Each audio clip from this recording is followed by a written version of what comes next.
Tony হ্যামিংয়ের জন্য এমন অভিজ্ঞতা অন্যরকম। বাংলাদেশে দ্বিতীয়বারের মতো আসলেও হোম অফ ক্রিকেটে এমন স্বাধীনতা তার জন্য এবারই প্রথম। বেশ অভিজ্ঞ আর বিশ্বজুড়ে সুনাম কুড়ালেও প্রথম দফায় মিরপুরে হেমিং ছিলেন উপেক্ষিত।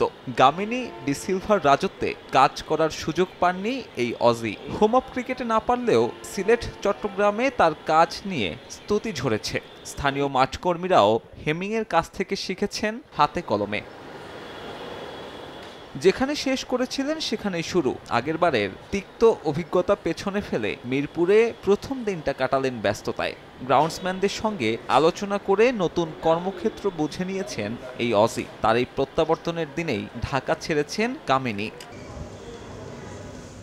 17 দিনের ছুটি, 2 মাসের টার্মিনেশন, 1 বছরের চুক্তি বাড়ালেও বিসিবিতে গামিনীর ভবিষ্যৎ কি? শনিবারে দীর্ঘ 6 ঘন্টার বৈঠক শেষেও এমন প্রশ্নের উত্তর দিতে পারেননি বিসিবি পরিচালক।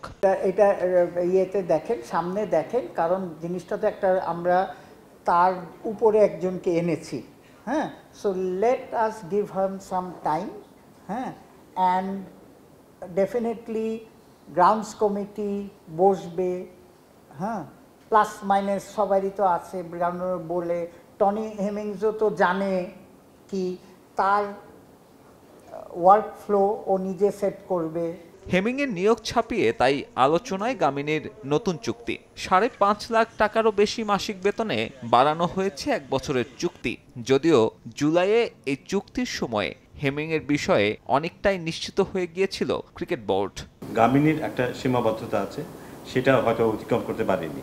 সে কারণেই হয়তো আমরা যেটা চেয়েছি সেটা করতে পারিনি। বাট আমার মনে হয় সময় এসেছে এখান থেকে বেরিয়ে আসার। পাকিস্তানের সাথে এবার যখন আমাদের খেলা হয়েছে, আমাদের head coach was very disappointed উইকেটের কারণে। তাই প্রশ্ন উঠছে, শেষ মুহূর্তেও কেন দীর্ঘ করা হলো গামিনীর চুক্তি? এই প্রশ্নের উত্তর খুঁজতে গ্রাউন্ডস কমিটির নীতি নির্ধারকদের সঙ্গে যোগাযোগের চেষ্টা করা হলেও উত্তর পাওয়া যায়নি। তবে ছুটি কাটিয়ে লঙ্কান আবার ফিরবেন কিনা বাংলাদেশে, সে বিষয়ে থাকছে সন্দেহ। অবশ্য না ফিরলেও ক্ষতি নেই। নতুন চুক্তির বদৌলতে তাকে বরখাস্ত করলেও পুরো বেতন বুঝিয়ে দিতে হবে বিসিবির। সময় সংবাদ, ঢাকা।